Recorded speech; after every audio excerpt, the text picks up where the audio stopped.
Oh, you're very kind. We can all this problem.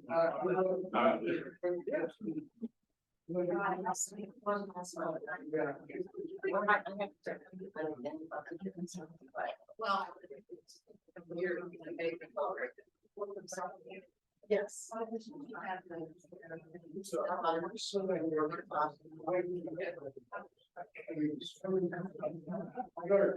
Yeah, yes.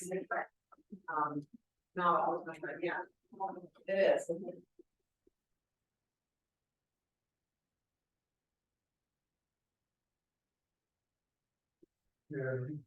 It's a little while.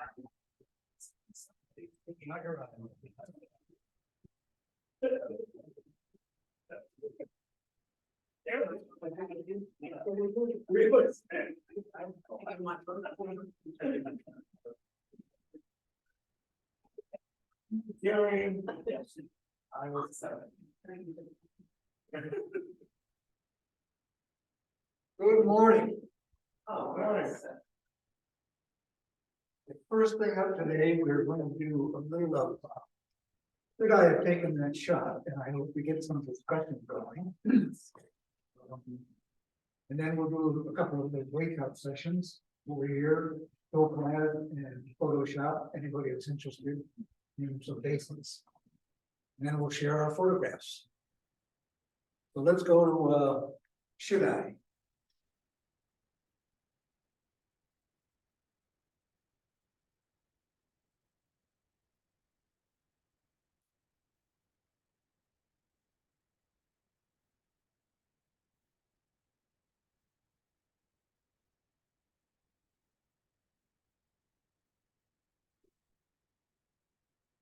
This is the first one. We have 2 should I examples. This is mine. We were in Westminster Abbey, which, if you've ever been there, you know this. No photography allowed at all, or they will. I don't know what they would do. But I was up front with my wife, who was the head in the right corner, and looked up, and the light was coming through. How are you going to pass it up? But how can you not do that shot? So I took 3 with my camera down at my hip, not even bring up to the eye, and one of them worked. And I did Saw that on YouTube. There's some YouTube guy said, people who take pictures when they shouldn't, and there was some guy else shook a hand. Sorry about that. And there were no repercussions. We managed to escape even unscathed. But that's one example of sometimes you just gotta go with it, I think, because it's a once in a lifetime. What happens if you get caught taking a picture? They just throw you out. They just throw you out. But you have a picture. Yeah, but you got a picture. This time I didn't even get thrown out. Yeah, but you know, a lot of folks go in there with their cell phones and there's like almost no way you can stop everybody. Not anymore. It's almost a useless policy Yeah. because of the cell Right. phones. But you know, those of us with a real camera, real camera, you know, we're much more obvious on that. But you know, you just gotta say, take it. Let's go to number 2. This is Chuck's. Chuck, give some background on this. Oh, okay.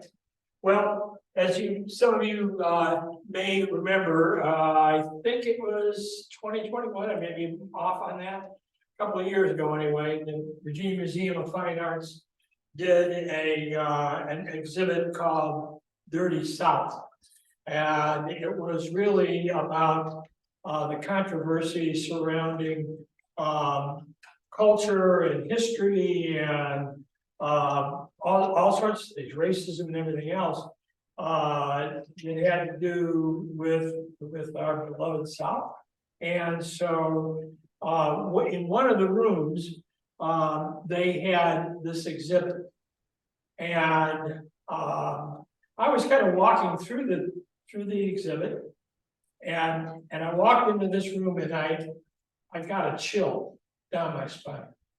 I mean, it it scared the heck out of me. I mean, it just was so profound that I thought, I've got to take a picture of this. I want to remember this. And so actually I took probably about 20 different pictures. I went around the room, I tried to get different lighting and tried to get different angles, tried to get some close-up shots, and you can take those pictures, you can take pictures of this exhibit anywhere. So the museum was very open about that. And then I belong to a camera club in Michigan, and I've done that for years. I submitted this picture, and the guy who's the president, who's a friend of mine, wrote me back and said, the board said, we're not putting this picture in. It's just too much. And so I wrote back and said, I agree with you that it's a profound statement, but it is a photograph. And do we only take pictures of things we like, or do we take pictures of things that existed? And I'm sure we have all seen pictures that other photographers have taken. I remember a few years ago, the VMFA, the VMFA is one of the foremost art museums in the country, not the world, but they have very controversial exhibits. And a couple of years ago, I was there with my wife, and we were just walking through, and on the lower level, they had this exhibit. And I think it was called the Body Farm, something like that. And so what it was an exposition of black and white photography that was taken at a place called the Body Farm, which is associated with Indiana University. It's part of their forensics school. And what happens is that people, when they pass, donate their bodies to the university. And the university comes and gets the person's remains and takes them out to this farm. And they put the body on the ground and walk away from it. There is absolutely no any kind of preservation or anything like that, no involvement. And the point of that is that they want to understand what happens when we pass.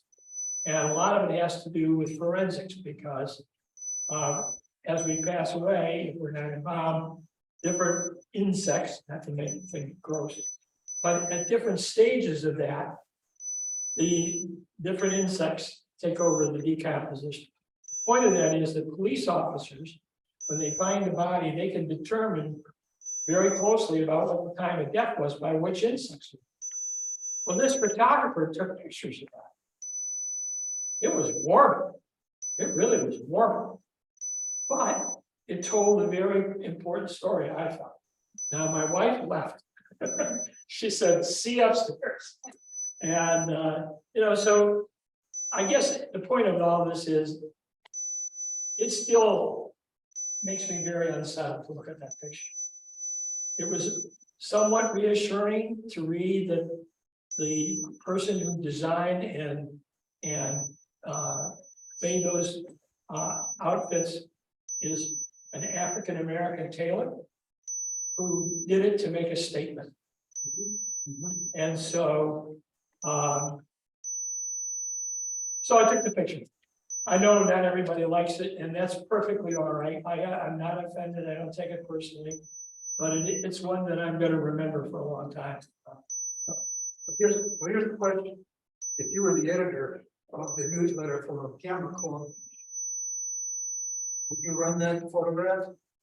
Yes. I mean, I had, when I walked into that, kind of being, having grown up in the Northeast, in New York, official segregation is something that was very alien to me until I, moved down to the South and learned about it. Not learned about it, but, actually, it was sort of, but when I walked into that exhibit, it really, very, very emotional and I took pictures of it also. Yeah. Yeah, I have absolutely no problem. It's pretty overwhelming. Yeah. People would run that shot. Public museum, display, art on display, no problem with it. So Chuck and I went back and forth on this, and I couldn't quite understand the reasoning of the person who said no. Because it's not surreptitious, but there. I'd be curious to see what else they have denied, Yeah. you know, because, you know, there are other more difficult shots to look at, the Holocaust and World War II, all kinds of historical things that it just depends on how, I guess, ultra conservative that museum is shot for. I mean, I'd be curious to see what else they found offensive.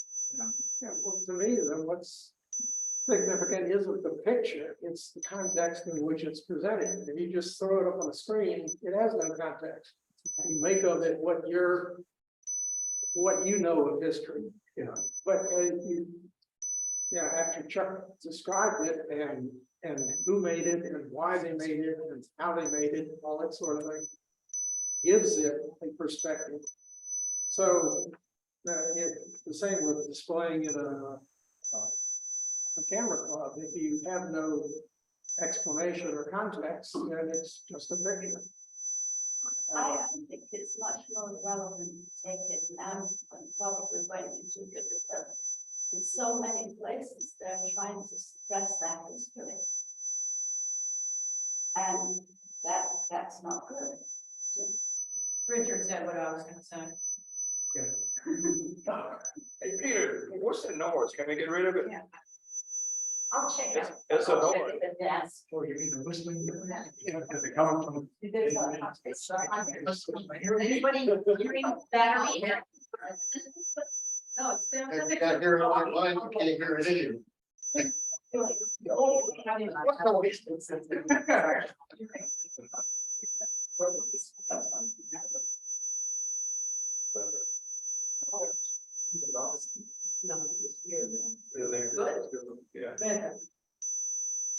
Almost, that's better. Yeah, I saw that exhibit, and when I first walked into the room, I just kind of stood there and said, what is this? And then as I walked around the room and I looked at all of the different costumes that were presented, I then started to feel like, okay, you wouldn't have seen and you don't see it in that picture, you wouldn't have seen a robe with camouflage. It's not in that picture, but as you walked around, there was one that was in camouflage. There was also a robe that was made with African colors, red, black, and green. And so, and maybe that's what the context was. This person was trying to say something about, I'm not sure what he was trying to say something about, but I just saw all of those different robes in different colors. And so for me, that took some of the controversy away from, you know, what was being presented there. And then, you know, I took more time to look at them and then also read the description of, you know, what was being Would have presented. been scary if they had all had their original white robes. Yes, but I don't think there was an original white robe in that whole series. There was not. They just had robes of representing, I guess, every potential group that you could think of in terms of their, let's just say, native garb, so to speak. Was the artist trying to make fun of them? They portrayed them as clowns? I think he was advertising his fashion. It was a fashion. Maybe And maybe he didn't, realize he was gonna be so, successful in, in getting his designs out in front of everybody, but he certainly has. And so, Just as a follow-up to what Dave just said, he was pointing out that there were a whole lot more colors and they seem to represent groups or suggest they're representing groups or different nationalities or whatever. Now I'm looking at that and I'm thinking, well, maybe the artist is trying to say that there is hate everywhere. There's a bit of hate in every group or every location. Because that picture to me says hate. I mean, it's a terrible, terrible picture. To me, it says that there's discrimination everywhere, and it's hidden. A lot of it. It doesn't. People don't show it, but it's there inside them. And from prevention, they don't expose it. I mean, I took that picture, I couldn't find it, but I took the picture of the more ethnic robes that I would never have thought to see such in that format. But it didn't, for me, like I said, when I first walked into the room, first of all, this was the exhibit was the Dirty South, and the exhibit was downstairs. And this was upstairs in a separate room, separate from all of the pictures in the Dirty South exhibit. And so when I first saw it, I was taken aback, but then as I walked around, I wasn't as much. And I guess I didn't interpret it as hatred. I interpreted it as, wow, this is very unusual. And it's pretty amazing that somebody would take the time to, make all of these robes and these different materials and garbs and colors and so forth. And so what was that person trying to say? I mean, the robe is offensive, but after walking around, I wasn't offended by the exhibit, so to speak. And I didn't see it as, Your initial question was to show the picture, to a photographer. And to me, there's no reason why you wouldn't. My first impact is that look at that and say, what is all that? And then that's pretty colorful. Okay, and then my next thought is, why do you need crop it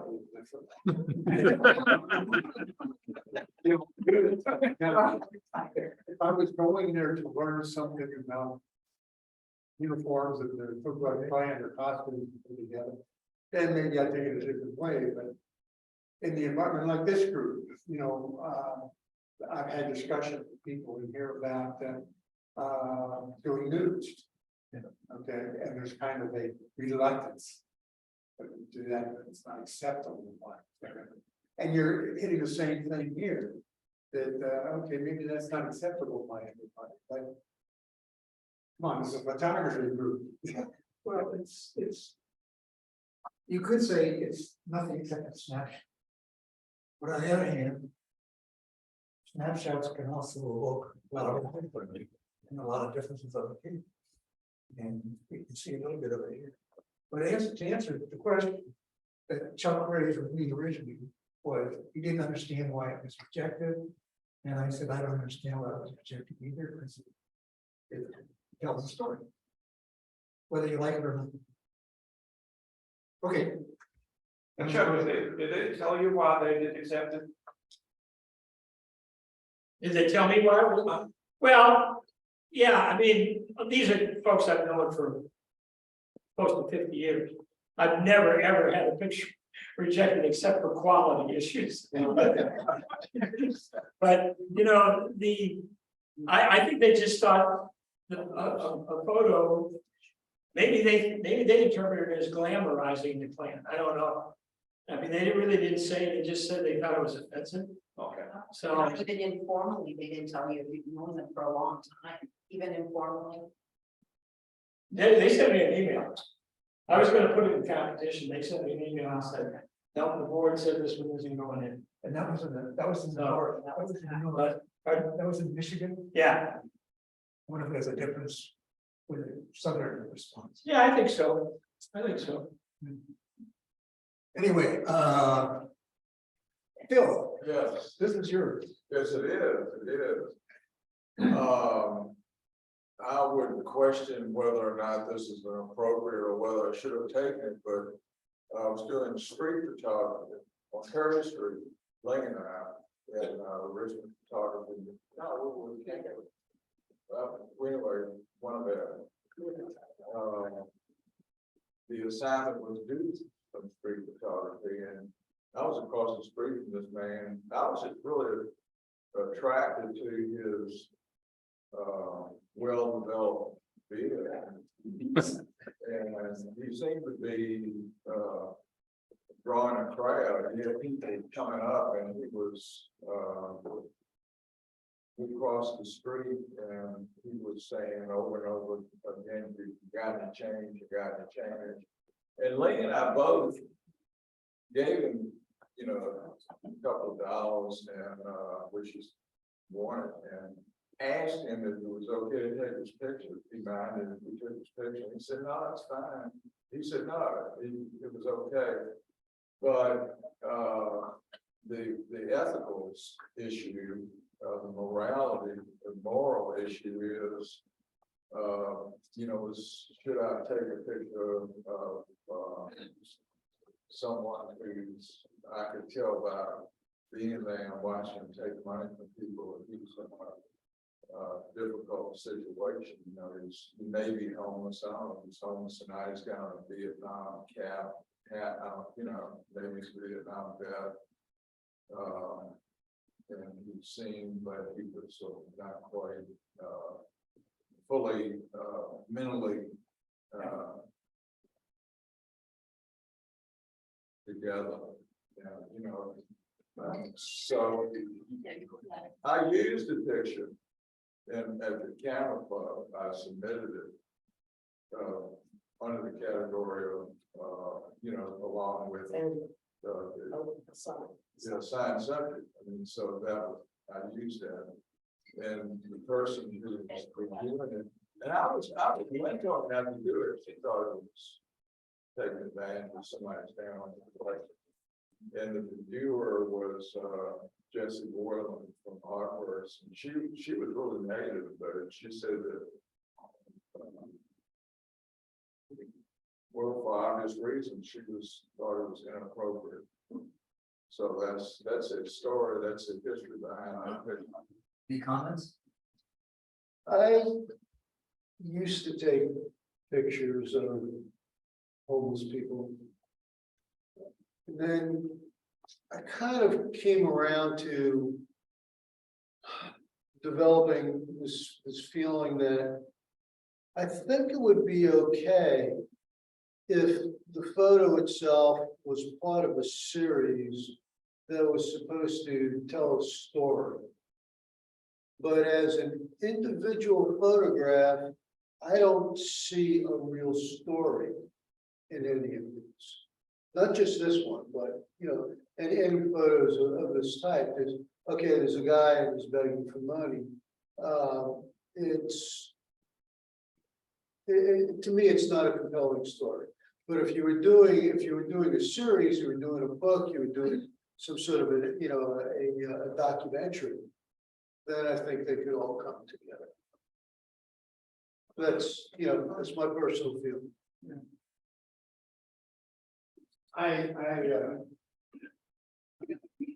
To me, person is the beard.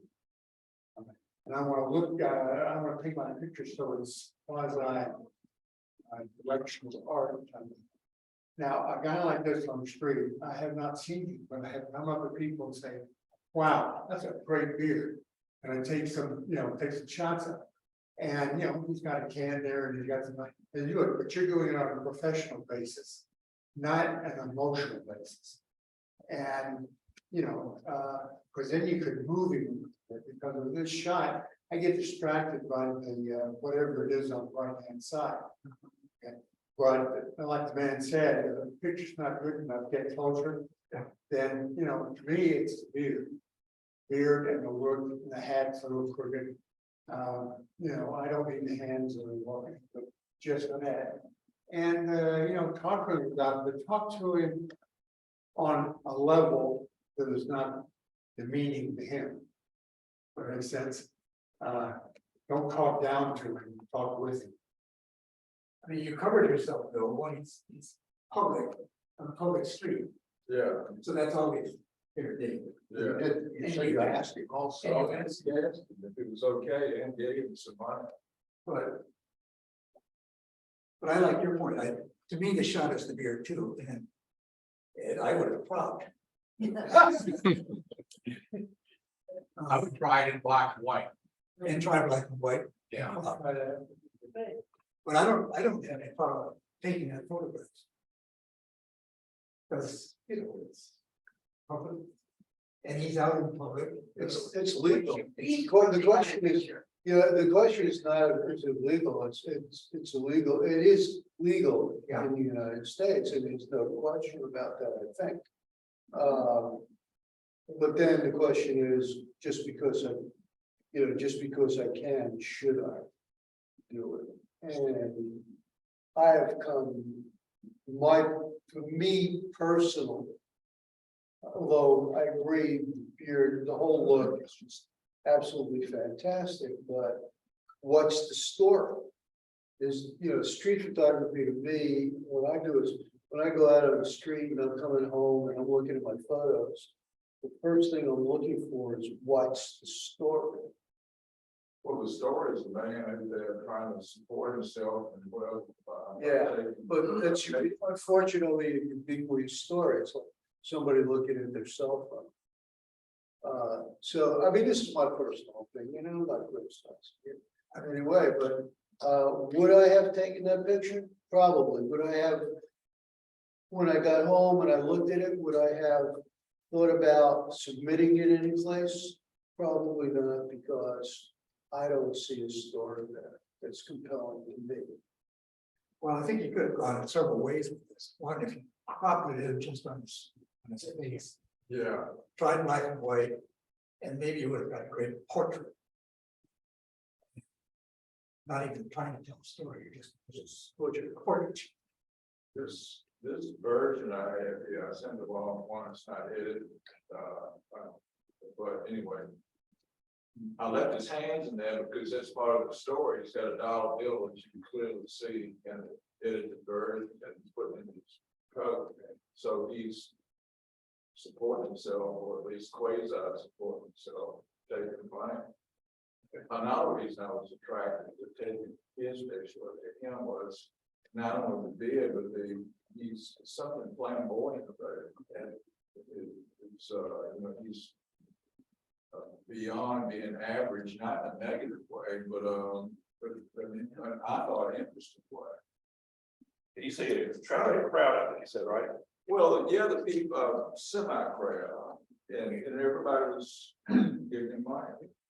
Yeah, he was, That might have been a better story, that might have been a better story, Bill, if you included the crowd. well, I wanted to focus on him, though, I wanted to zero in on him. Yeah. Okay. There's no. There's no right or wrong about it. Yeah, it's just, just, you know, what you want to do, and I think, you know, I don't know Jessie very well, I know who she is, and I know a little bit about her, but she has her opinion, and any critique about anything related to art is an opinion, which you are free to ignore. So ignore what you just heard, okay? Let's go on. Frank McHale, he's not here. I'm here. His explanation, I think I have his explanation. Hey, Peter, can you hear me?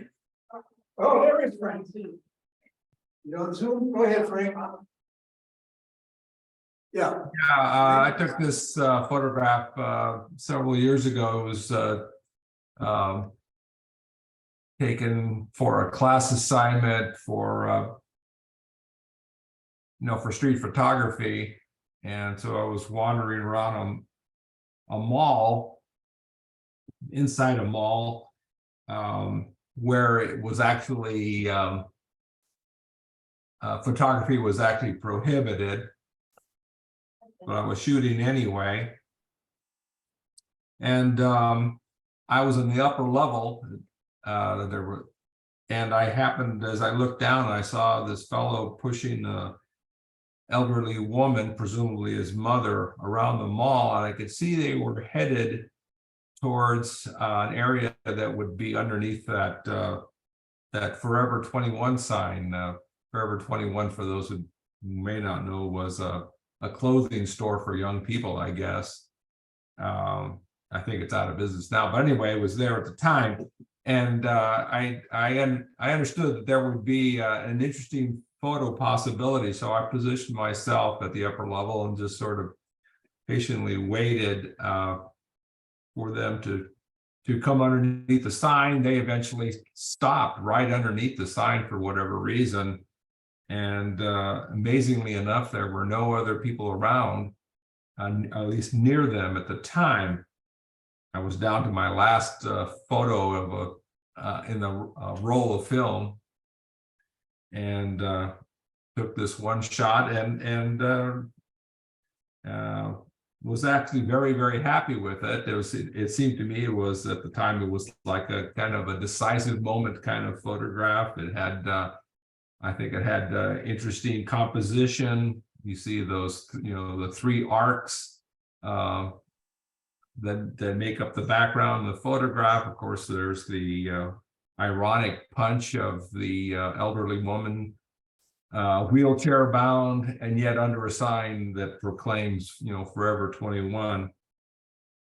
And there's sort of a sweetness to the image, in that the man, presumably her son, is showing some clear tenderness towards her, and so that all added to what I thought was a fairly nice composition. I was very happy with the photograph. At the same time, as I later reflected on it, of course, as I mentioned before, photography in the mall was not allowed, it was prohibited. And so these people, not being in a true public space, had, I guess, a right to expect privacy. And so on that basis, I do wonder whether I should have taken the photograph. I did at the time, not think about that. I actually had the photograph, mounted, framed, and was installed at the university. It was selected and was hanging in university spaces for some time. So it's not like I kept it private all this time. So anyway, I think there's some reason to wonder whether I had the right to capture this private moment, given that these people were not in public spaces and had a right to expect some privacy. okay, did you all get that? He's at a mall, it's private property, photography is not allowed, and yet, sign for 21, woman in a wheelchair, her son presumably pushing her, expressing some concern. A picture of the photo I decided. To me, it just hits the extreme caring. Okay, would you have taken a shot with Yeah. if you had a chance? Yes. Even though maybe their right to privacy had been invaded a little bit. On the other hand, the mall is Semi-public. But if that is, like I know in Short Bum Mall, for example, in one corner of the mall somewhere, there's a little sign that says no photography permitted. And I was years ago in Short Bump, and I was taking photos in Short Bump, and one of the security guards, came over to me and said, no photography, and he showed me the sign.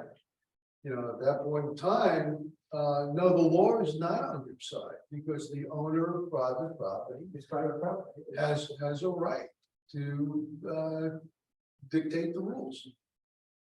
So, do I think you should, is the story good? Yeah, it's a great story. I think you should go to jail for this. Yes, I think that's a great picture for the geometry, the black and white composition, and I would have been tempted to take that shot, you know, I don't take people and then clone the people out. And I think that would be a very compelling, actually not quite abstract, but compelling black and white picture without the people. yeah, but we, if you don't know, Nancy goes, not people.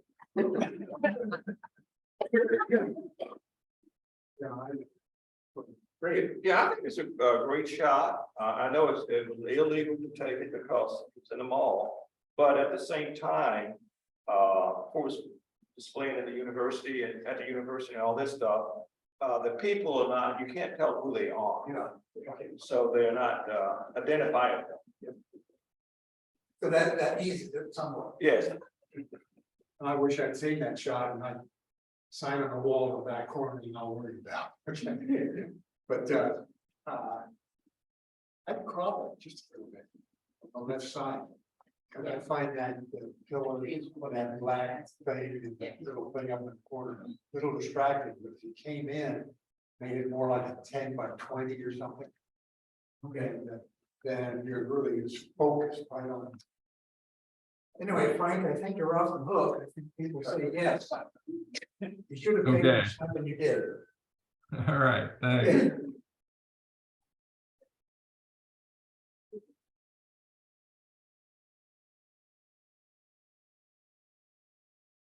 Harold, well, this was mine. We were in Laos 2 years ago. And I was on the edge of this is the Mekong River. And I was taking pictures there. I have all kinds of neat boats, because all of them are kind of handmade, wood and everything. Then I hear this really loud speedboat coming down. And, you know, it doesn't fit in with the rest of the boats there. So I got my camera, and I started taking pictures, and the guy on the boat started yelling at me. And I didn't know what he was saying. I asked the guy next to me. And the guy spoke English, and he told me that the guy said it's illegal to take my picture. I'm an official. You can't take my picture. Oh. And then, yeah, I went ahead and took some more pictures anyway. This guy's going stop. And then I finally put my camera down, and then after, you know, both slowed down a little bit and felt, oh shit. And then he kind of sped up and just took off. And then the guy told me afterwards that some of these local officials are really corrupt. Yeah. And this guy was probably involved in drugs and stuff and didn't want his pictures taken. So he said it might have been dangerous to take his picture. So the good thing is you got out of there alive. But this guy on the boat was really like, he was yelling at me, and then he put up his hands like this. Is that, if you were in the same spot, would you be intimidated by something like that? I would. Yeah. In a foreign country, you know. Yes, basically, yeah. So I think you're hearing, no, you were lucky to get away. You'd still be there in jail. Yeah. They wouldn't let you out. Okay, that one was easy. It's a good shot. Lee, I took this picture on the cemetery with the meet up on Carrot Street. The position I was in was across the street from this guy. I said, oh, this guy, let me, I just shoot. But after that, I just feel uncomfortable. Somehow, I never share this image with the group or with other friends because number one, I was across the street and nobody I can go across the street and say, oh, could you mind not taking a picture? So I did not get permission before I took the picture. Number two, I just feel, I feel sorry for this.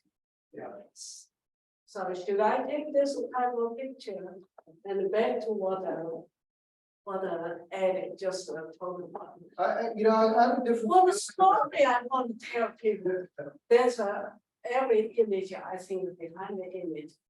What the story I want to tell you, we have a big disparity in the society. Or I feel sorry for this guy. It's just, I keep asking myself, what story am I here? Now, I can figure out. Second, I did not get the permission, I should have wait. After traffic stopped, then across the street, politely ask permission. I did give you some money, but I just feel bad, anyway. Anybody else? I think it's a matter of what they say is benefiting from somebody else's misfortune. Right. And you feel guilty and bad about that. I mean, I don't know words in your mouth, like, but I mean, that's what, you're saying, I have this great picture, but it's somebody's misfortune. It's drawn from. I feel exactly that way, but I don't feel so bad if the person's face is not recognizable. Is that a valid distinction? I don't know. Like, if you're telling the story about the situation of an anonymous person, is that different from the story of a person whose face you can identify? He talked about telling the story, but who you telling this, to whom are you telling the story? Taking a picture and it's not like you're making a documentary presentation to tell a story. Again, I am not a street photographer, I don't get it, so. Yeah, What's the story? I'm not comfortable doing it myself. What's the story for? You're taking a picture of this poor man, why? I just don't get it. Again, as I said, my personal opinions. Okay. Well, I'll say this, for my photography, is not, this is my hobby. I do my own little thing, and I personally am not trying to do a whole lot of displays and put them in universities or any of that. I take pictures of what moves me. And I would say, I think I hear Arlene said that shot is something about it attracted her to it. Okay. So she snapped her camera. And she's not interested in posting it at our display here. When we have our displays or any of that, but it just made her, it moved her emotionally in some kind of way. And I think from that standpoint, it's okay. And there was no benefit.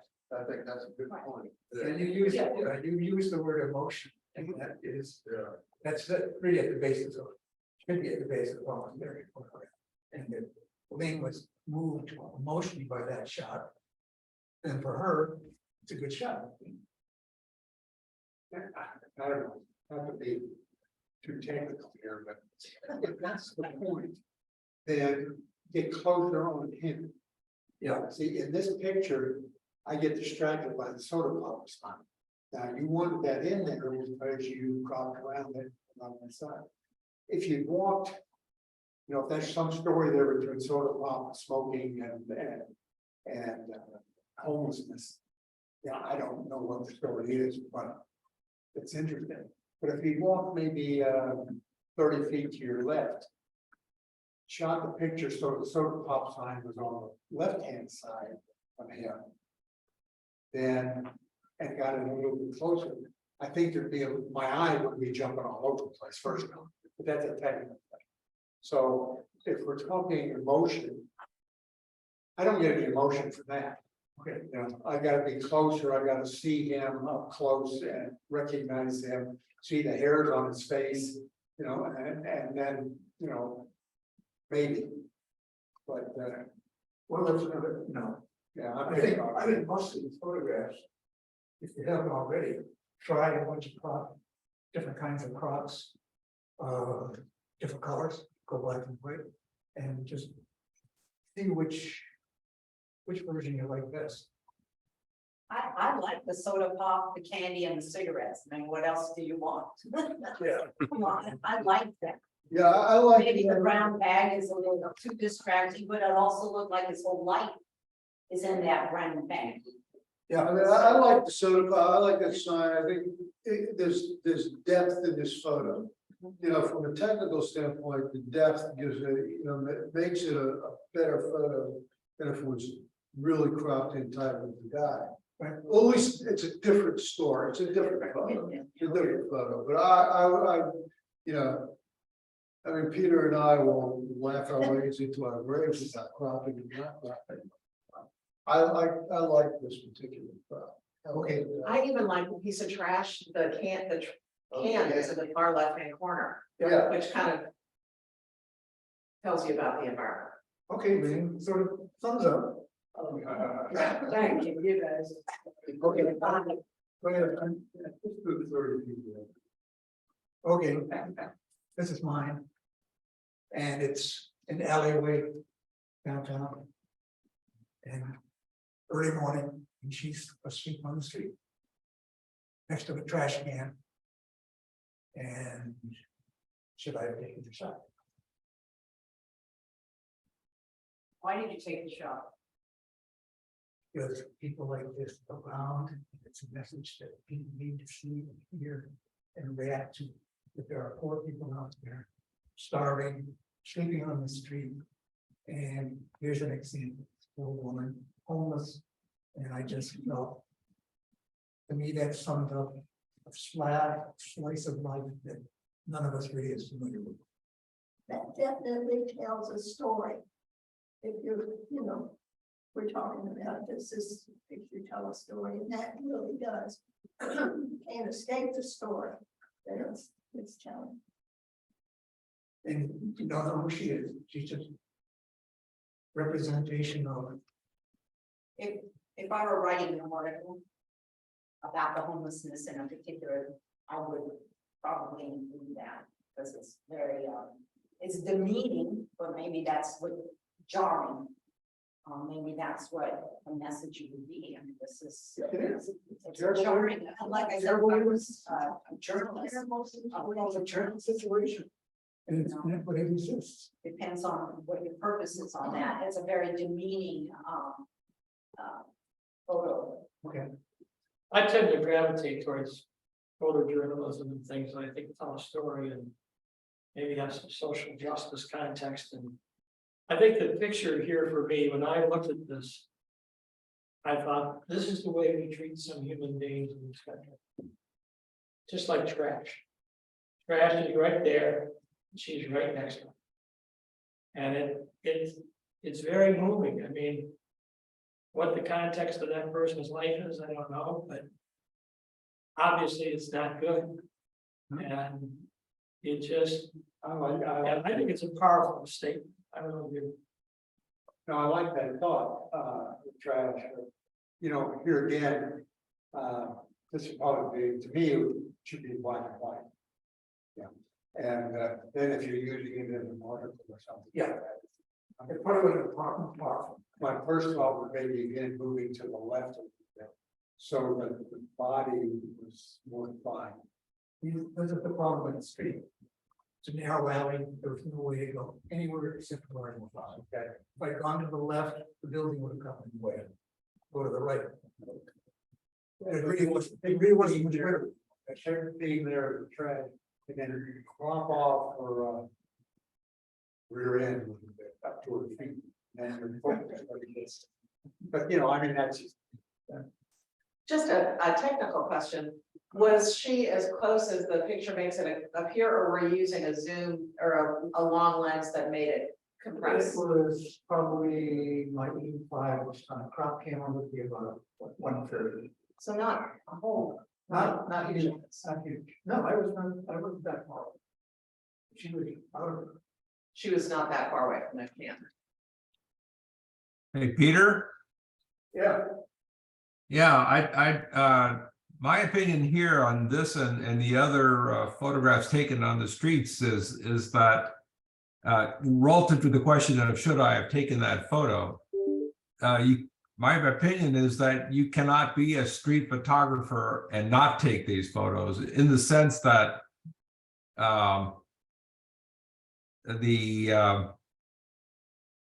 the ability to take artful street photographs is basically the art of curation. The great street photographers generally took tens of thousands, hundreds of thousands. Gary Winograd, probably one of the most famous street photographers, literally took hundreds of thousands of photographs, only published a fraction of them, the best of the best, the ones that told the best story. But you cannot be a street photographer and only take one or two photographs that happen to be perfect in every way. So relative to just the question of should I have taken this photograph, if you're a street photographer, it's incumbent upon one to take a lot of photographs, curate them, find the one that best tells the story. Those are the ones that are publishable, or would be put up in galleries. But again, just relative to the question, should I take the photograph? You can't be a street photographer and ignore photo and be terribly selective, because it just doesn't work that way. That's my thoughts on it. Okay, thanks, Mike. See, I have a different perspective in that. I think for me, it comes down to my values, and see a lot of these pictures of homeless people or folks down on their luck. I see that, but I won't take that picture. And I understand that, but this one to me was such a powerful shot that summed up in many ways. yeah, This is your photo journalism background. yeah, In a big way, because the overall started the woman lying on a pad, sleeping next to a garbage can is very poignant. This draws you, it draws me into the photo. It makes me want to think about a lot, about her, about the whole, homeless situation, in Richmond and around the world. Yeah, I would say on that one, of all the pictures that we've shown this morning so far, this one grabbed me emotionally more so. I mean, it rocked me back in my seat just a little bit when I saw it, when it popped up. Oh yeah, I was stunned. I'm glad to see how they looked down and saw it. Gotta take that shot. Honestly, to me, she's new to the streets because she's very well fed. She's not emaciated. She looks as if she hasn't been on the streets for long, and you wonder what brings a young woman to this state, Well, yeah, you could ask a lot of questions about her. I mean, Yes. to me, that is a problem. Okay, we're kind of running out of time for this, but go ahead, Kim. Well, this is the same thing. It's another one of my shots. It's the same thing. And the only thing I liked was he's like a vagabond trader. But again, on a public street, on a street in the middle of the day, I don't think this is nearly as good as the preceding one. It doesn't. I don't think It doesn't have the emotion. It doesn't have the emotion. It's just a guy. They can't move along. This is one of my saddest shots. This was at a kid's field day. A whole bunch of kids were having a field day on a football field. And this kid was in a wheelchair. Couldn't take part, couldn't participate with the other kids. His head's down, the other kids are running around beside him. And I just felt sorry.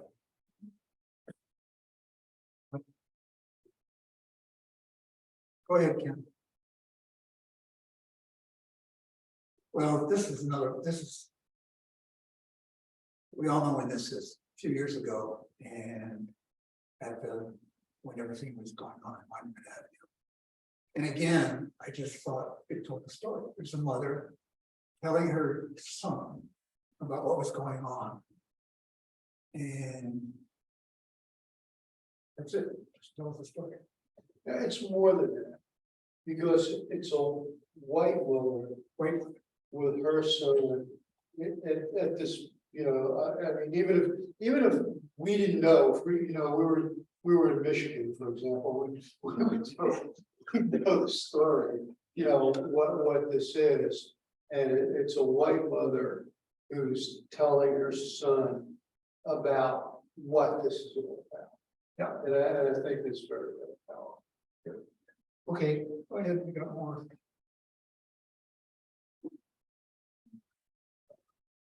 That one's mine, and I took this picture down South Carolina last February, at my brother's place. We were driving down the street, and I said, "Stop! I need to get a picture." And when I got home and looked at it, I'm thinking, of course, you know, I was trying to get the picture of the alligator and show that, hey, it's right there in the backyard, you know, which isn't that unusual down there. But then when I got home, I'm thinking, you know, I got the picture of that house and the windows, like I'm looking into the, you know, am I being really nosy or you know, forward by getting the house with the windows, looking into the windows there? You need the house. And you know, and I also got a you know, focused in on it, just the alligator and the reflection, which I thought was a better picture, but I wanted to get the location. This one tells me if I step out of that back door, I'm in trouble. That's right. So I think you need the house. Okay. Context. Well, what made a better picture is if there was a dog. If there was a dog.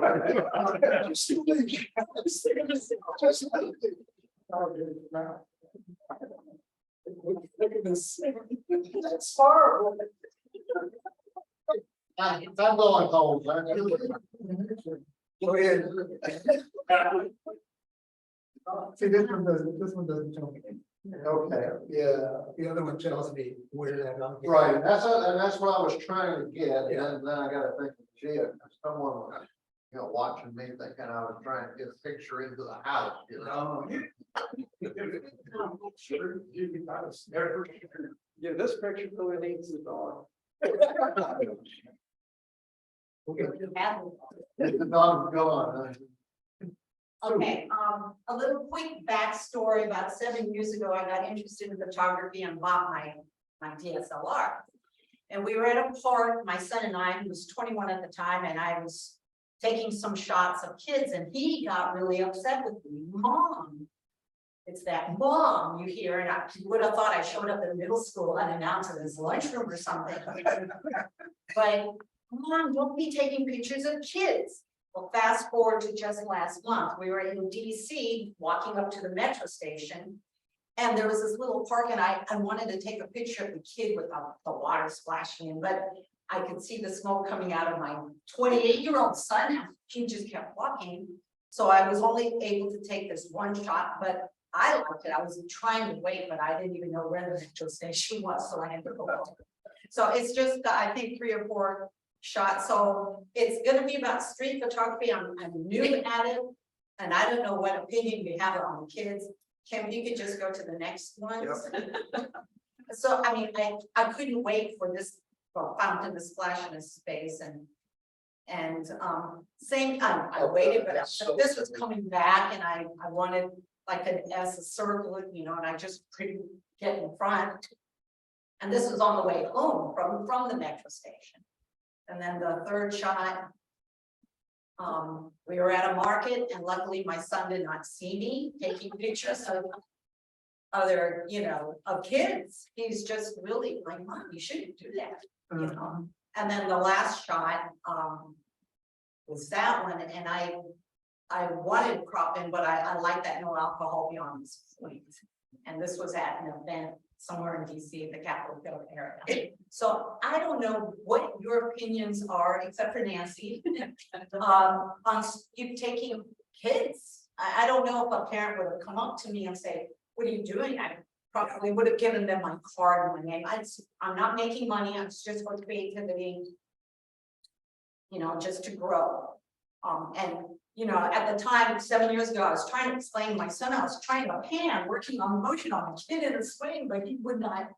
Mom, just don't do that, you know, for these kids, and I get that, but I don't know, you street photographers, what are your comments? I have a hesitation about taking photos of minors. I would sometimes, if I know the parents are out, and I've done it, I just don't show those pictures anyway. But, you know, even if the parent's there, you know, and there were times I would ask the parent, I'd show okay, but I don't have anything in writing.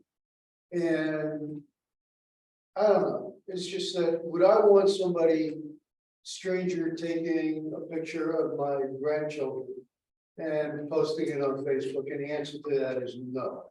And now Well, I would not want somebody taking a picture of my grandchildren and posting it on Facebook, so I don't do it. I know on some events, it will tell you on the website, if you come to a public event, you know, there are photographers everywhere and, you know, it's okay, I think. But that's the River- photographers for the Yeah. event. Well, no, even River Rock and some other websites that I've seen, if you come to our event, be aware that there are photographers there, and not just, yeah, and not just photographer for the event, but.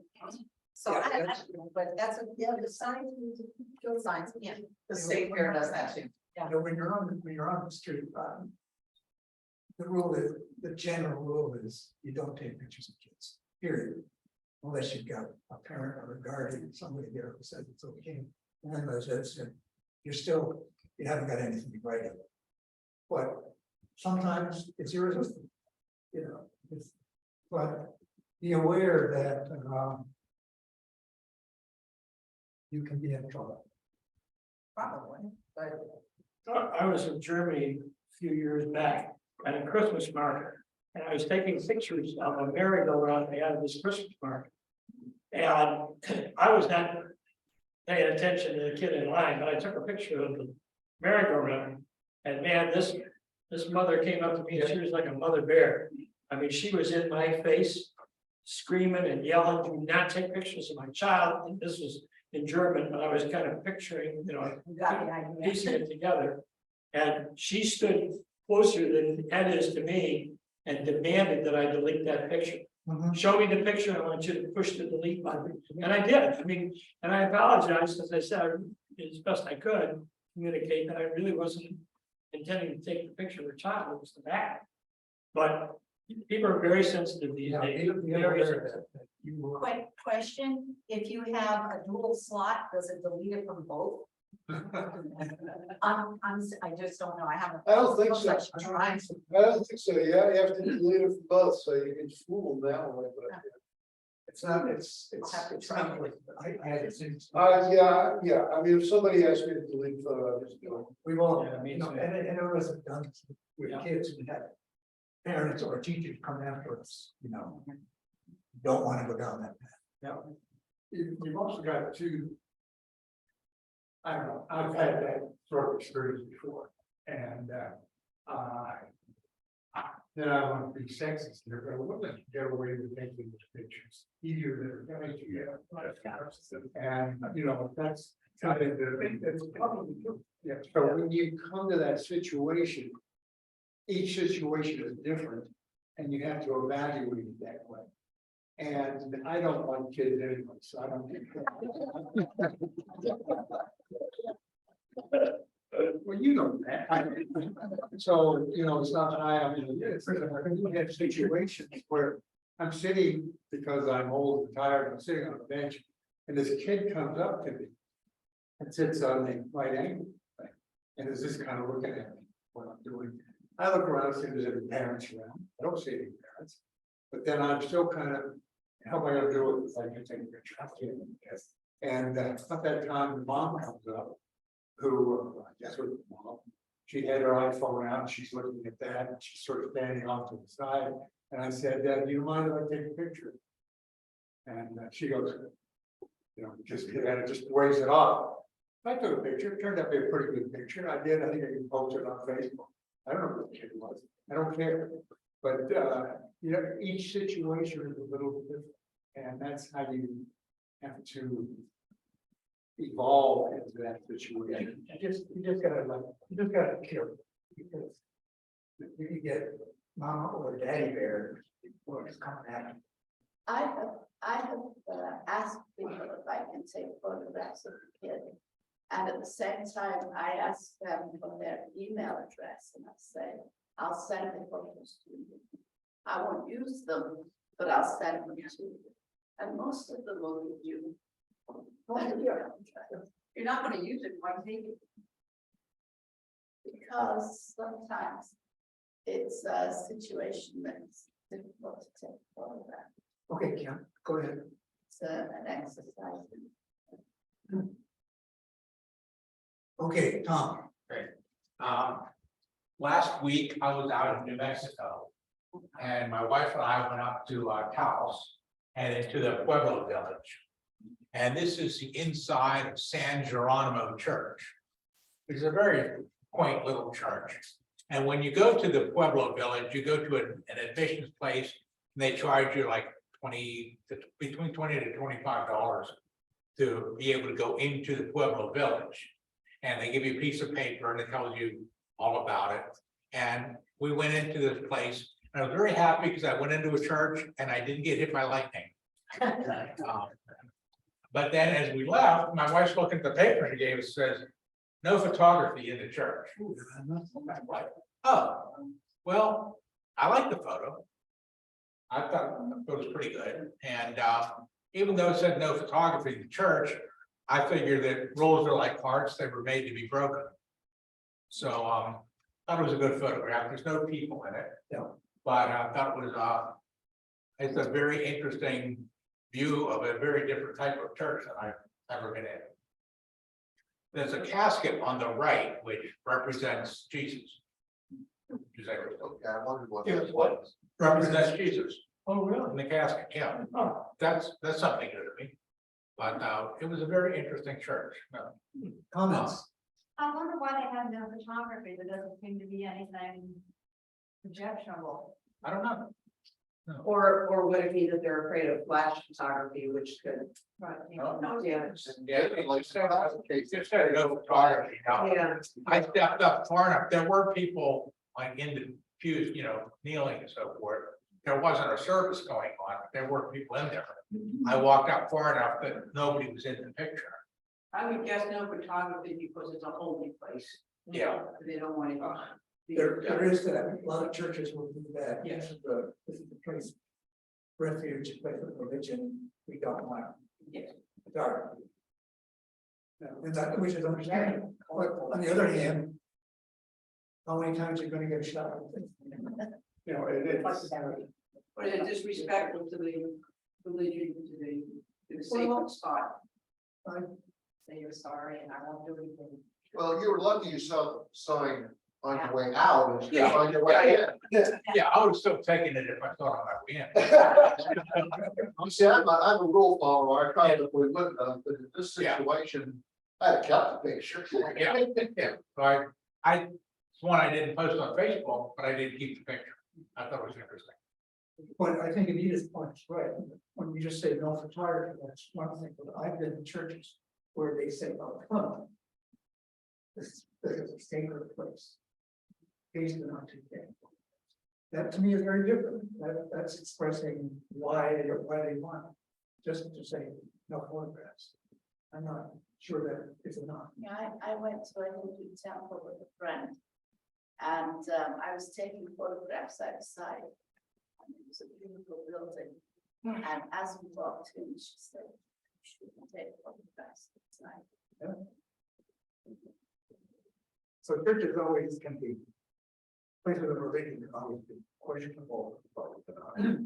I've taken a lot, and I'm usually going to the office. It's a problem. When they say no.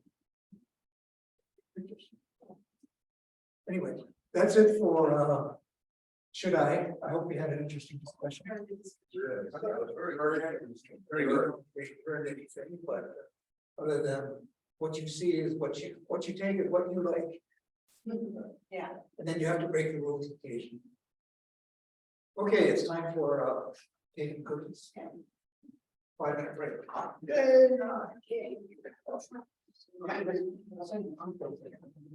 I know.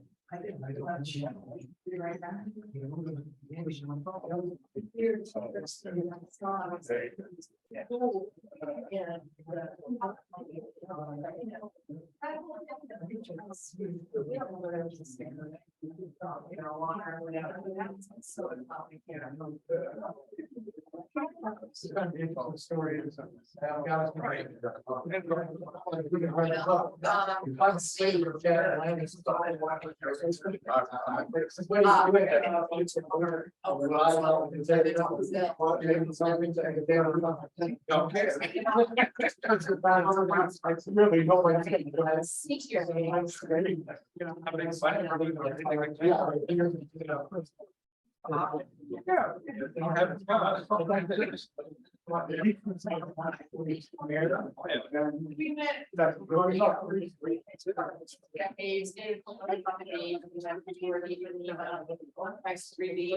yeah.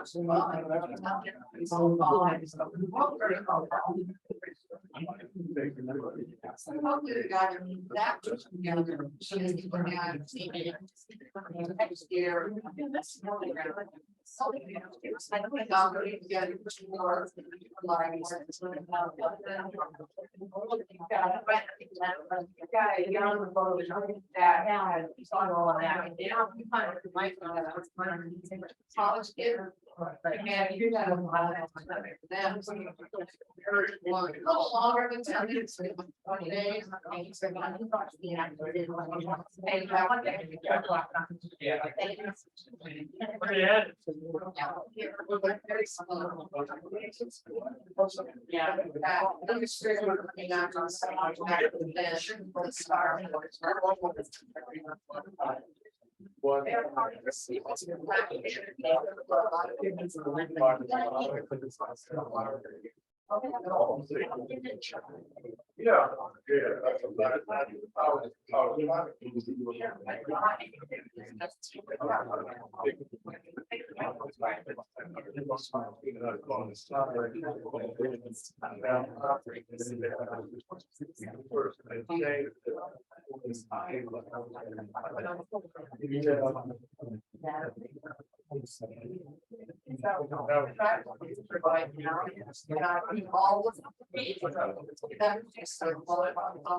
I know, Well, we're going to, yeah, there's about 8 like here.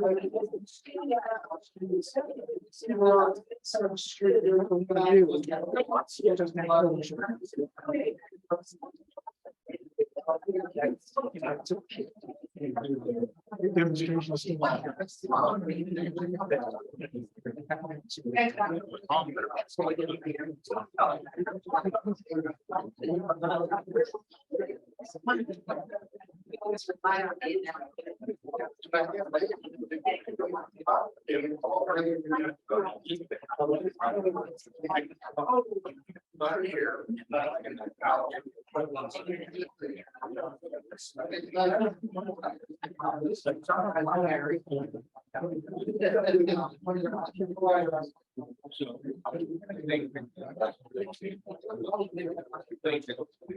Really run down. I think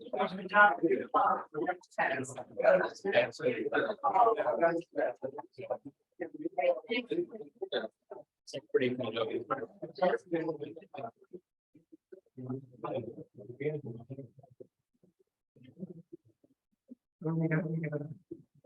yeah.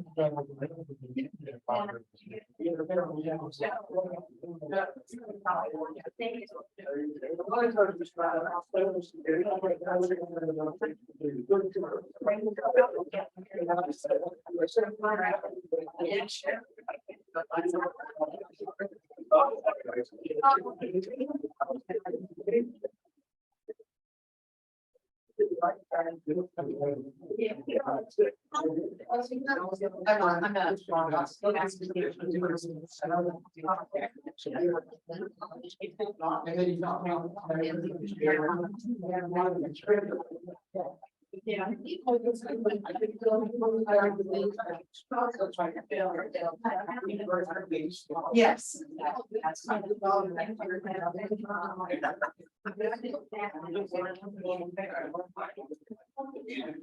We have a great,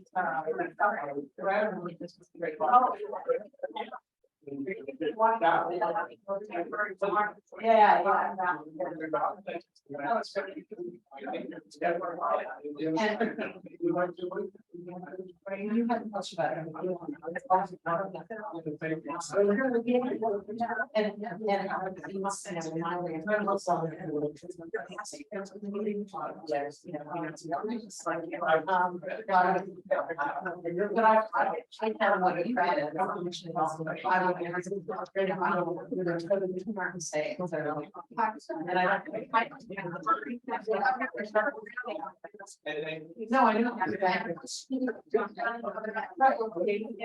Well.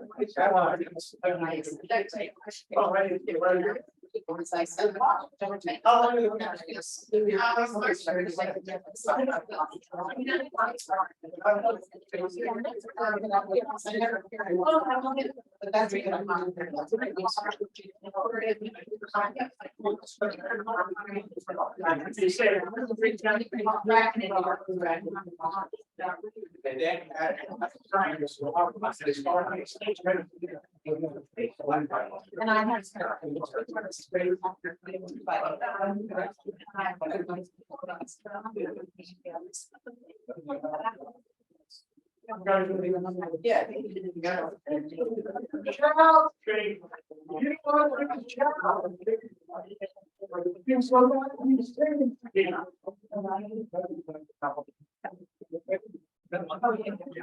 yeah.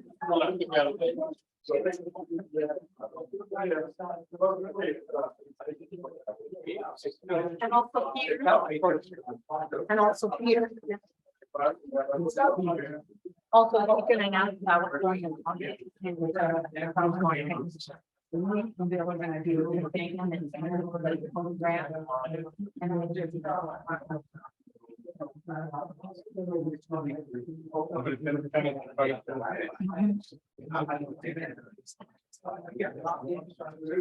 Oh, yeah, I found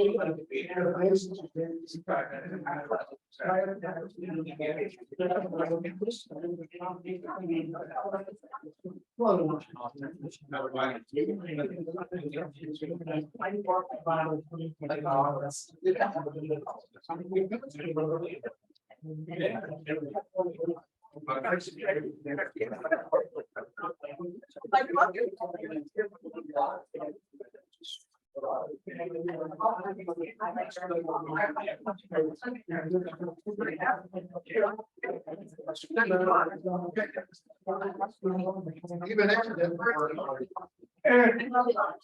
I have to get it.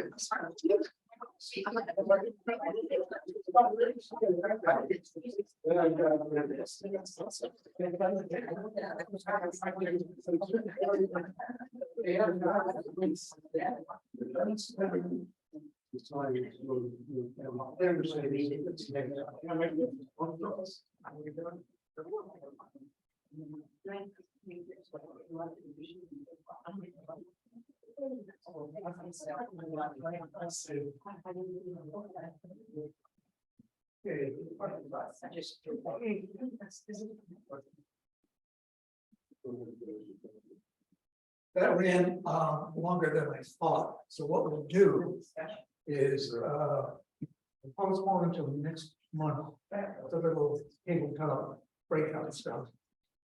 And we will go right to photo share. And I've been told to say, when we leave, take stuff with you. We've got a lot of food back there. Take it. I just wanted to remind everybody that, we have a theme challenge, selected, Tom picked out for the theme challenge for August. So, we look forward to seeing your photos for that. What is it, NJ? Heat. Oh, Hot. yeah, hot. H-E-A-T? Fine. Wait, why doesn't-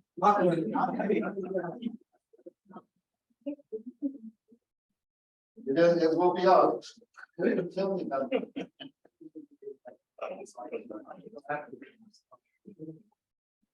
So next time we will have a tabletop, bring it here, we'll just sort of. Bingo, look at stuff. Pick up each of their cameras and say, how much you pay for this? Way too much. Tom. Okay, let's go with photo share.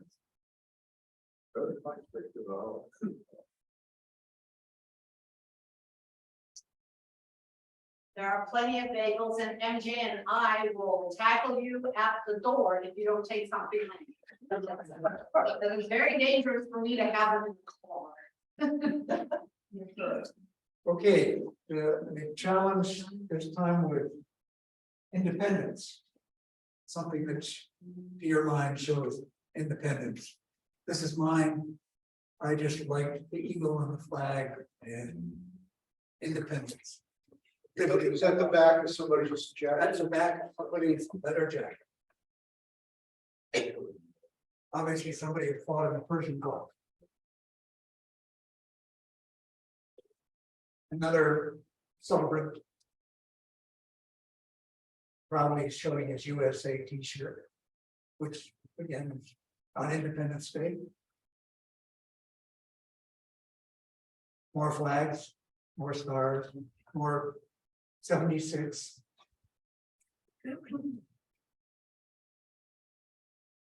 This is Colonial Williamsburg, one of their holiday parades, where I just like the hats and flag, of course. And this is real independence. Yeah. For you, for your son. Well, he's sort of sheltered. He just graduated from college. But look at Dad. He knows what he You just got a paper. The payments are over. Yeah. Freedom at last. So that's my independence. Okay, Jim. You hope the payments are. Yeah.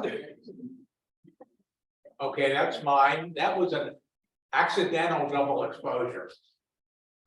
Well, I was focus stacking and I combined two stacks, which were slightly different unintentionally. And so the center part is very well focused, but then the way the petals on the dahlia were, they came together that way. I had not really planned to do that, but I kind of like the way it came out. That's awesome. Yeah, I think it's great. Yeah. It's a nice accident. Happy accidents. Love happy accidents. Absolutely. And that was a also focus stack. Was out in Lewis Ginter. And after it had rained, which has happened recently. And I was able to do some focus stacking to get all of the depth, to get the clarity in those water drops.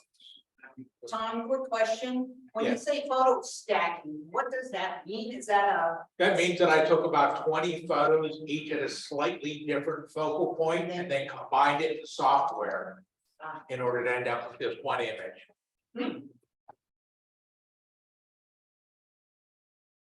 This is at Georgia O'Keeffe's home in Abiquiu.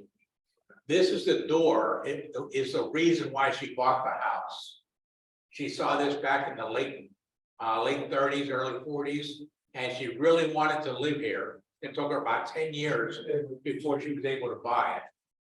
The house was there was a small adobe house there, which was built in the late 1700s, 1774.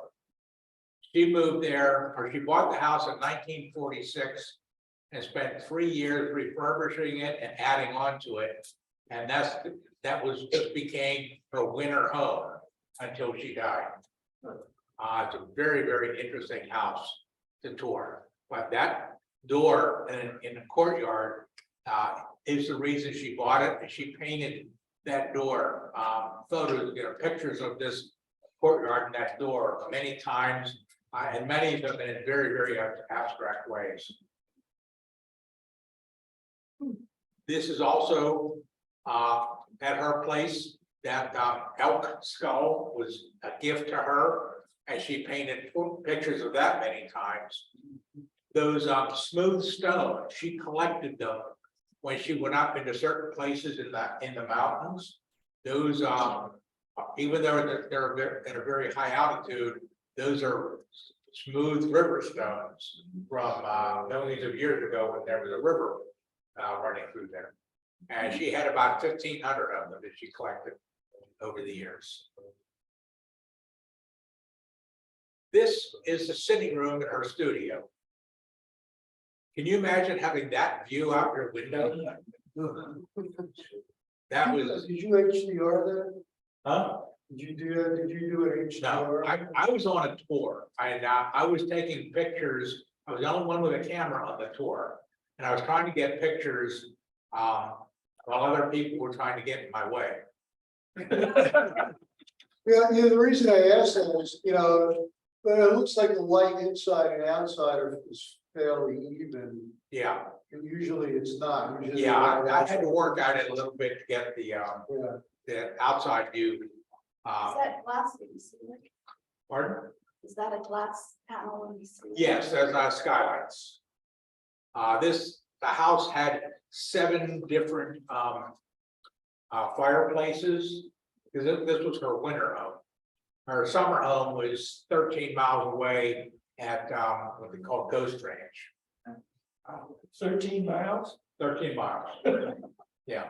But when she first moved there, that 13 miles took 2 hours to get there. Oh, really? Yeah. Wow. Next. This was out in her courtyard. The adobe, when they built the house, they had locals make adobe brick.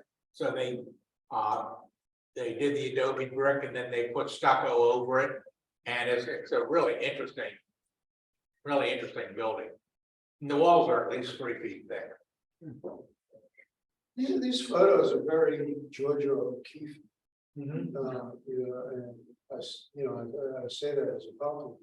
Now this here, this is the view out of her studio, looking down the road, which takes you back to Santa Fe. She's painted this scene many times. But when she paints it, it doesn't look like this. Show the next picture. That's what it looks like when she paints it. Oh, wow. She has a way of simplifying. If you go back and forth on it, you can see it's the same scene, the same hills and everything, but she very much simplifies the thing. And some of them are, much more abstract. Next. So then the next day after this, I drove to get the further 13 miles up to go to called Ghost Ranch, which is where she had her summer home and did most of her painting. And she would travel through the desert and the hills And so I took a hike from, there's a visitor center now. The property is now owned by the Presbyterian Church and it's used for retreats. But there's several hiking trails and museums and things. You can get a day pass and go in to see all of these things. I went up there for a hike, which took me up to the top of that mesa there, looking over those, they're called Chimney Rocks. It was a 3-mile round trip hike, which gained about 600 feet in altitude. And saw a lot of the scenery that she painted. Next. That's a shot in black and white with a dead tree there, which I thought was interesting. And this is a very famous, I think it's called the Pedernal. It's a flat top mountain, it's about 10,000 feet high. She painted that mountain many, many times. And when she died, her ashes were spread on top of that mountain. But I think it's about 18 miles away, but you can see it from a lot of different angles from the place. Then the next day we went up to the Pueblo village up there, which it wasn't what I was expecting. I think it's really cool. These are people who've been living in these for 1,000 years. So these are some of the longest lived in structures in the country. I love the blue doors that they have on these adobe buildings. These people are living in them. And you pay a fee to go in and go around. There's places that you're not allowed to go to, but any place that, like the one here on the lower right has a sign that was a little shop. They were selling things in there, so you could go in there, but the others you couldn't go into. So if there was a sign, you could go into it, otherwise you. It's their houses. It's their houses, of course you can't go in. Yeah, no. Okay, next. This is one of my favorites. You notice that there's a rock in front of the door. I believe they put a rock there when they leave, because you couldn't put that rock there while you were inside. Okay. So I think when they leave, they basically put the rock there, which is a sign like, keep out. You can't open the door without moving that rock. And a lot of the houses have that little rock in front of the door. Tom, at the very back there, is that an antenna I think so, but I'm not sure. or Wi-Fi or? I don't know. I didn't see any power lines, so I'm not sure. No. See your left. See your left. To the left. It's where Now, right Yeah, there. that looks like wood. That looks like wood. So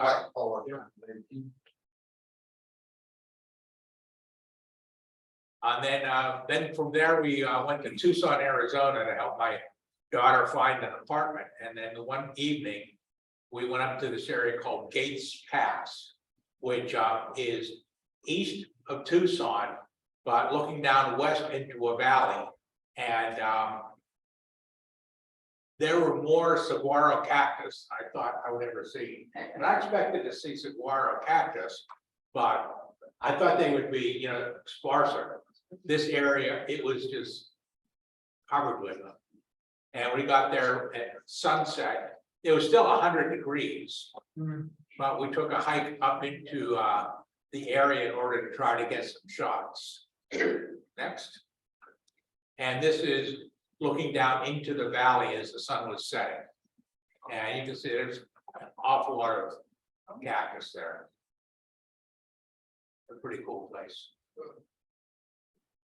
Tom, did you hike all that way up or did you drive or a combo of both? Well, we drove up to the pass, but then we hiked up the hillside a bit.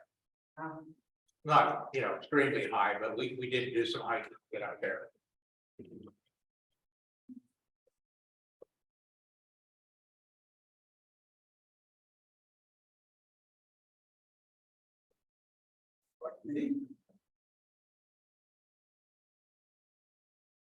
This was a record of our trip to DC over 4th of July to visit my son who lives in Arlington. We left the Spotsylvania station on the VRE train. Okay, it's a lot, so we'll go fast. Past the Potomac River on the train, okay, past Quantico, okay, and to the station in Alexandria, that's the George Washington Masonic Monument, okay. We toured around Northern Virginia. This is the Ethiopian area and Bailey's Crossroads, lots of restaurants. This was Falls Church. There's a nice Buddha store among many other stores and restaurants in this complex, okay? And of course, no trip is complete without a chemtrails guy. Okay. Off to DC the next day, the Pentagon, the ubiquitous Washington Monument, okay. The Spy Museum, we didn't go in, but we did pass it. Okay, many food trucks everywhere, getting the crowds fed, okay. The Smithsonian, of course. Okay, we went into the Freer Gallery of Asian art, which was wonderful. Spectators heading to the mall, it was starting to get crowded, so we went on the other side, the east side of the Anacostia River, Players Lounge, a favorite haunt of Mayor Marion Barry, as it turns out. I just like the colors there. Okay. St. Elizabeth's, a huge complex, the old mental hospital. This is where John Hinckley, among others, was for many decades. It's all being renovated. DC property is too valuable to let it stay like that. Okay. It's gonna be Homeland Security. Or it's Homeland Security is taking over the building. Is that who's This work. Yeah, they're redoing everything. It's a gigantic complex on top of the hill. And of course, fireworks from the top of the apartment building. Oh, that's great. More fireworks. We had a great view. Yeah. Okay. And you can see the ones along the horizon. Other communities in the distance, so it's great. You get a show everywhere you look. Okay. And coming to the grand finale, and the smoke is slowly clearing. Okay. And blowing off into the distance. And the next day, back on the train south. Okay, past the Potomac, and the last one was another show in the sky. And that's pretty good, right? Oh. Like I went on this trip. Well, that was the idea. I really like the one by Pentagon. That was, yeah. Oh, yeah. Interesting. Some used to work. But you see it, it's not art, it's underground. That's why it's the biggest office building in the world.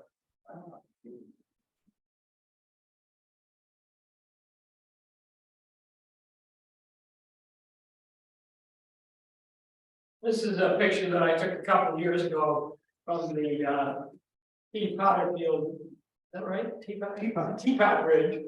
And that's a great place. If you haven't been down there to take pictures, Yeah. that is the great place to shoot. And this guy was on his board with his dog, and I got another picture, the same picture but in a different angle. And I always go back and forth in terms of each one. But when I looked at that, I thought, you know, this represents a lot of our country, a lot of our independence and our freedoms. And man and his dog can be out on a beautiful river on a nice sunny afternoon. So Yep, can you bring up that other one? You see that? This was a picture that I took in Paris. A couple of years ago when my wife and I were there. I liked it because in the background you have this newlywed couple. They've got a photographer who's off to the right, taking their pictures, who was very particular. And then this couple was very much in love and embracing. And they got these pigeons everywhere, including sitting on her arm. And I think there was one in another picture of, oh, there it is. I just showed. So again, kind of a representation of independence. This man was in London, and he was playing this tuba, and he had something inside the tuba that was combustible. And when he hit these notes, this flame would come out at the top of the tuba. It was fascinating to watch. The guy was quite charming to talk to, but he would hit that note and this fire would come out of him. There's the other picture. I'm not sure which one of those two I like more. I like the first one. Like the first one? Yeah. That dog was hysterical. That dog was just, and finally the dog jumped into the water and swam around for a while, and that's a life jacket the dog's got on, and it's got a handle on it. So the guy just reaches over and grabs the dog and puts him back on the board and off the two of them. So this is at the St. John's Church in Churchill. This was the man who played George Washington, obviously. And a few years ago, he passed away very suddenly. And one of my friends, who's one of the reenactors there, remembered that I had taken this picture and asked if I could send it to him so he could have it enlarged for his family, and he did. And they were very, very touched. In fact, I took the picture with the flag in the background. So this happens to be our youngest granddaughter, and she is now approaching the ripe old age of 15. But this is a tree in our front yard, and this was one of the first days she climbed that tree. She was all about getting up in that tree like her brother and sister had. And so she was striking a blow for her independence. Thank you.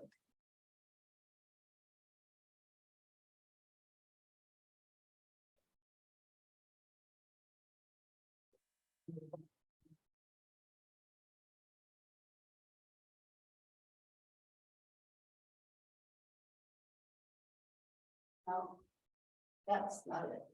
Oh, that's not it. Sorry. Oh, no, that's just a photograph I brought.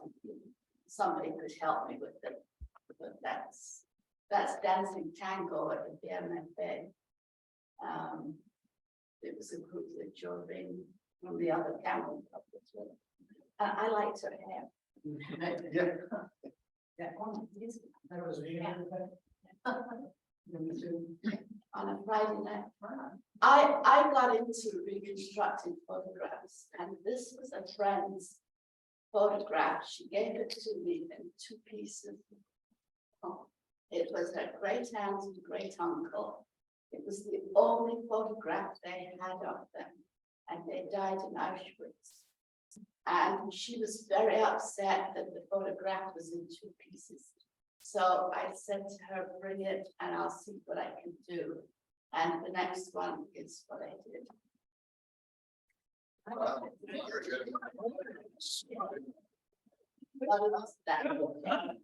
And this You preserved the antiquity. Yes. Yeah. Very well. Next one. This was the guy with the 2 hands on the shoulder. It's my great grandfather. He worked on the railroad, and this was faded and it had all kinds of dots and everything else on it. And this one took me forever to do because their trousers are corded velvet, corduroy. And when I took a piece from somewhere else, I had to turn it around and make it fit with the flooded velvet that was on that part of the trousers. And then the next one is my finish. Wow, great job. And I really wanted to doing this. I really enjoyed doing it. Excellent. That's it. And I thought after we had that class about repairing photographs, but I didn't see them. I just see them. That's all. That's Great job. How long did that take? The first, on and off, took me quite a few weeks, both of them. The second one was much longer, because it was much more dedicated. Those little dots that we were trying to get rid of. And take a piece from one and put it in another.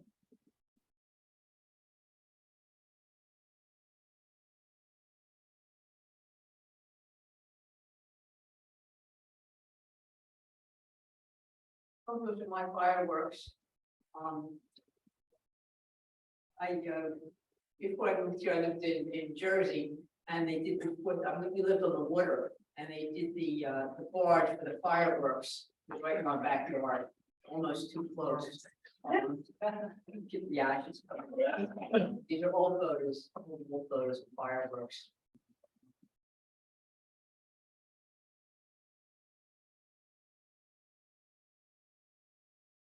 The fireworks.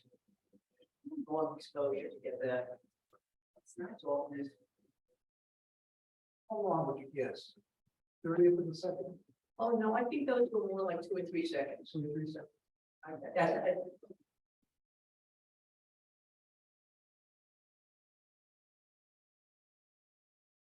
2.5 seconds. oh, that's 2 or 3 seconds. Yes. Good guess. Yeah, I'm on a tripod, obviously. Was it Ginter recently, with Anita, with my new camera, finally figured out sort of how to get it sharper, close-ups. Replaced the background a little bit, yeah. And this was the cactus, with the cacti at the Strangers. One of the whole, they had all that fuzzy stuff all over it.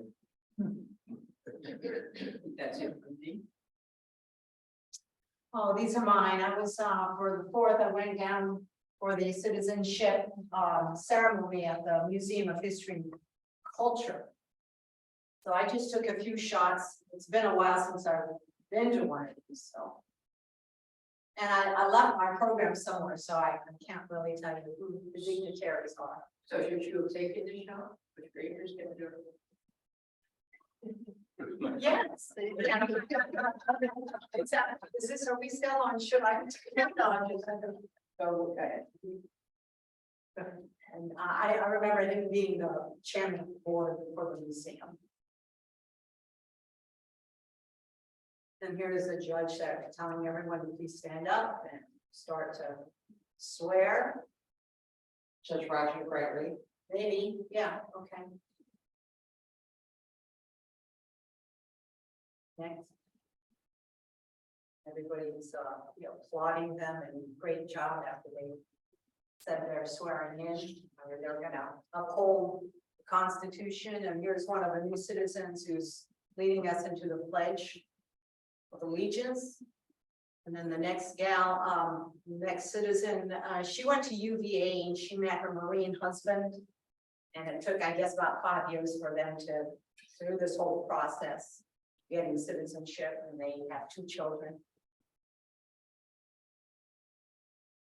Just, I think just one, there are 75 or 76 new citizens.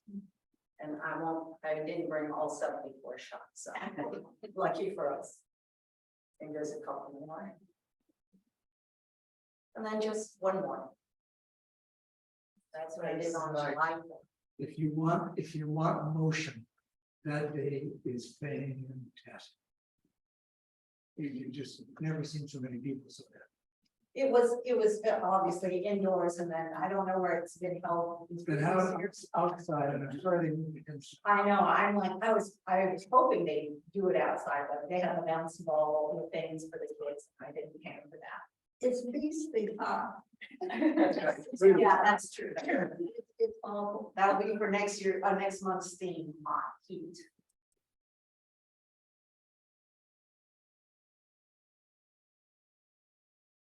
That's it? All right. Yeah.